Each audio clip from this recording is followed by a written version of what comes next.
Talvez você esteja pensando em desistir, talvez você seja uma pessoa que está sofrendo, sem direção na sua vida. Talvez falte para você algo que traga ânimo para continuar avançando. Então esse vídeo é para você.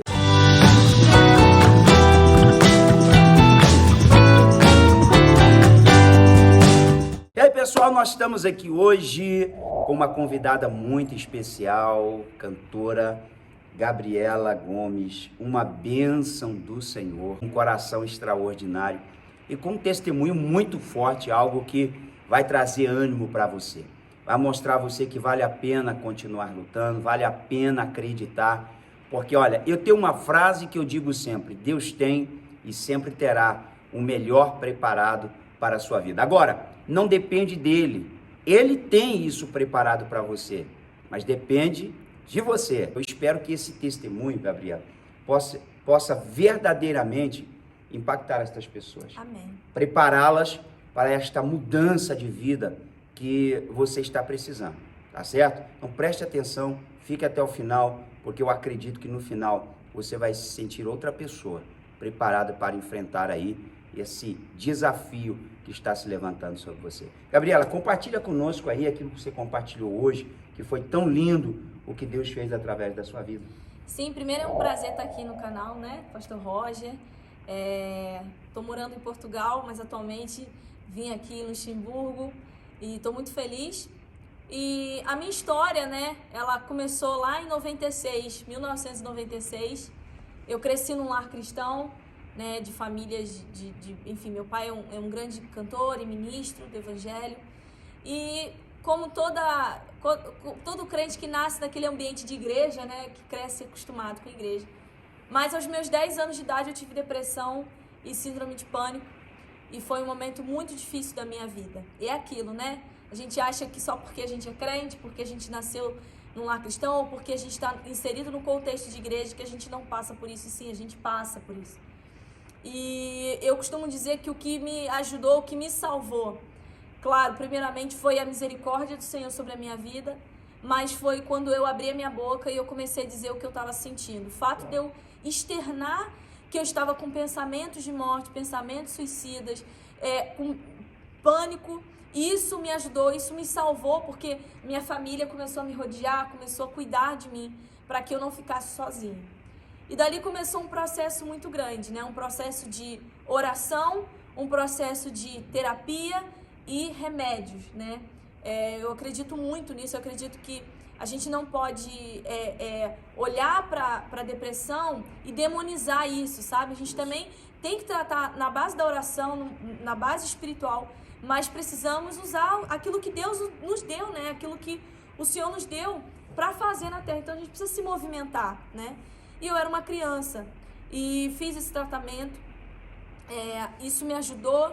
Aos 13 anos de idade eu já estava curada da depressão, porém havia dentro de mim um vazio muito grande, né? Uma necessidade de conhecer Jesus, de ter Ele não só como Deus Criador, mas o meu Pai, como aquele que cuida de mim, aquele que eu conheço, aquele que eu tenho intimidade.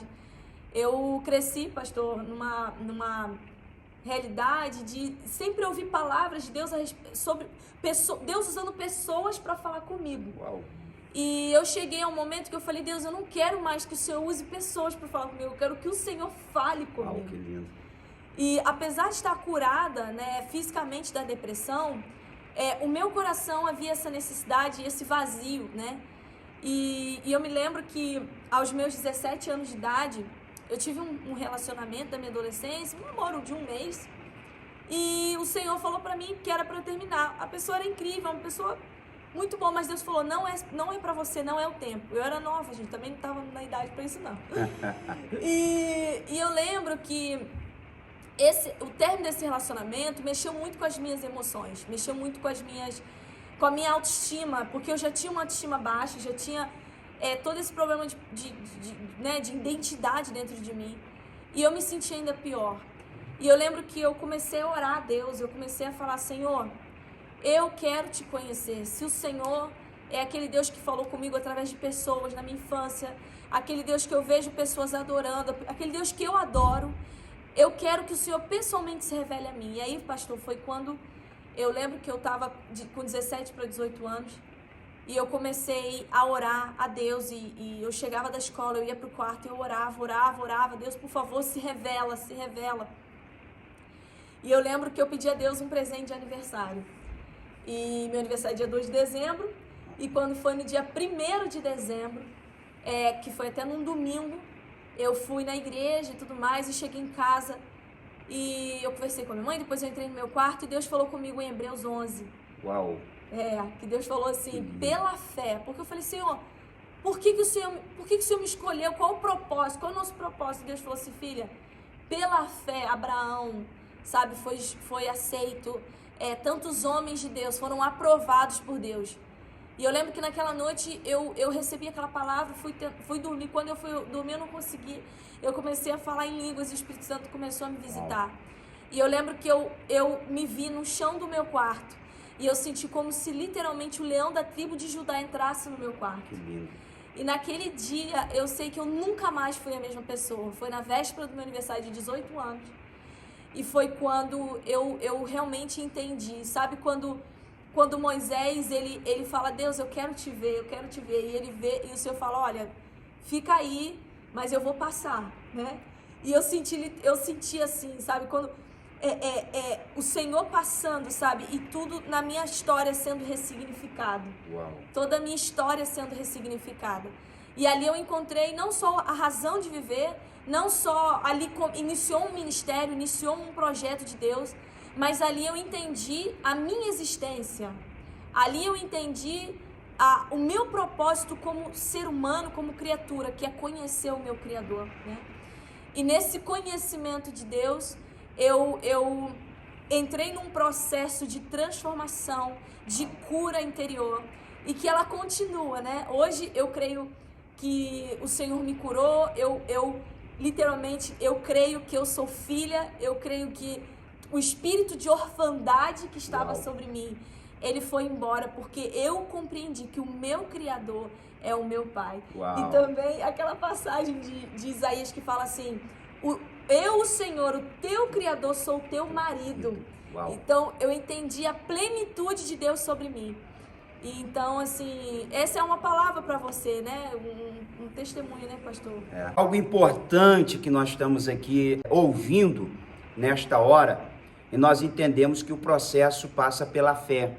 Pela fé. O encontro da Gabriela, o encontro verdadeiro, que despertou quando ela diz, né? Quando ela dizia, ouço as pessoas falarem comigo em seu nome, mas eu quero ter uma experiência com o Senhor, uma experiência própria, uma experiência particular. E aí a experiência veio através da palavra, porque tudo é através da palavra, nada é fora da palavra. Às vezes nós esperamos no homem, às vezes nós corremos atrás de profetas, mas nós temos a voz de Deus conosco, gente.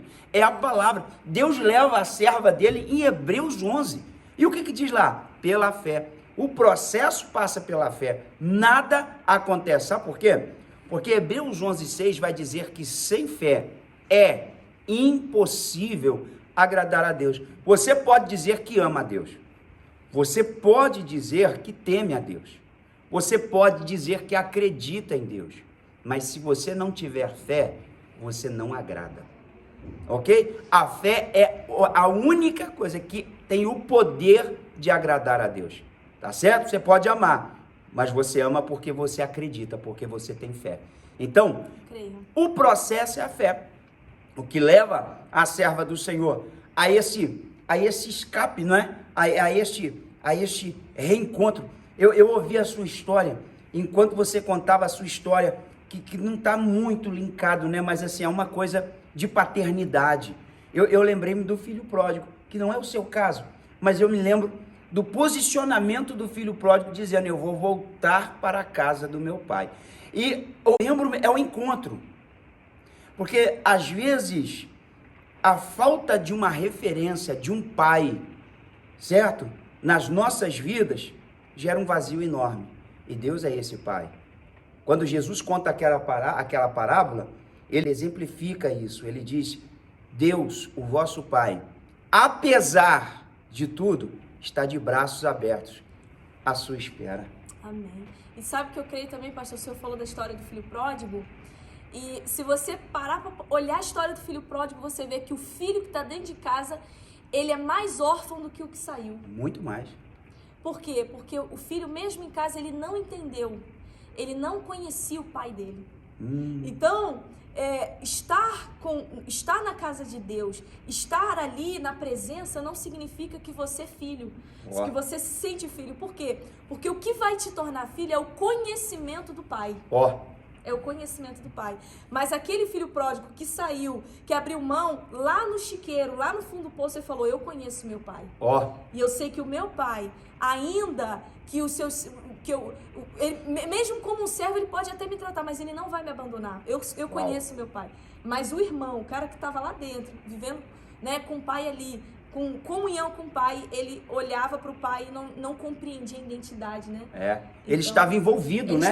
Envolvido com as coisas. Às vezes você está envolvido aí com as coisas do pai e não se relaciona intimamente com o pai. Exatamente. Não aproveita o que o pai tem para você. Às vezes é preciso você passar o que você está passando para gerar em você esse desejo de se relacionar mais com o pai e conhecê-lo. Isso é fantástico. Eu acho que Deus está ajustando, eu tenho a certeza que Deus está ajustando você, Ele está alinhando você à vontade dEle para trazer você para mais perto, para a proximidade. A Gabriela citava Moisés dizendo para Deus, eu quero conhecer, eu quero ver o Senhor como o Senhor é, eu quero te ver. E Deus falou com ele assim, olha, se você me ver como eu sou, você não aguenta, você vai morrer. Mas eu farei passar diante de você toda a minha bondade. Escute, o teu Deus, que é o teu Pai, é bom. Ei, a única coisa que você precisa é provar da bondade do teu Pai, que olha para você, que cuida de você. Eu gosto daquela passagem também, e vai dizer que a tua mãe pode te abandonar, ainda que a tua mãe te abandonasse, ainda que as pessoas, aí eu já estou por conta própria, ainda que as pessoas te abandonassem, ainda que todos te abandonassem, o teu pai não te abandona. Amém. Porque ele tem planos na tua vida e ele tem projeto na tua vida. Vamos lá, o processo passa pela fé. Sem fé é impossível agradar a Deus, mas também passa pelo relacionamento e o conhecimento mais puro e mais profundo do Pai amoroso que você tem. Amém? Gabriela, uma palhinha para nós? Sim. O meu pai é bom. O meu pai é bom. O meu pai é bom. Eu não sei sobre os outros, mas eu sei que o meu pai é bom. O meu pai é bom, Amém. O seu pai é bom, o nosso pai é bom, que é esse Deus eterno e exaltado, Amém. Tá bom? Olha, eu espero que você tenha gostado deste vídeo, eu tenho a certeza que servirá de motivação para você se levantar, enfrentar o processo pela fé e partir para um encontro mais íntimo e mais estreito com o Pai. Conheça, não é? Através do conhecimento, você é liberado para viver o melhor de Deus, tá bom? Então, se você gostou desse vídeo aqui, eu convido você a se inscrever no canal, tá bom? A apertar o sininho para receber sempre aí as notificações. E olha, compartilhe o vídeo, envie aí para os seus amigos, tá certo? Muito obrigado por você estar aqui comigo. Obrigado, Gabriela. Eu que agradeço. Deus abençoe sua vida. Deus abençoe você em nome de Jesus.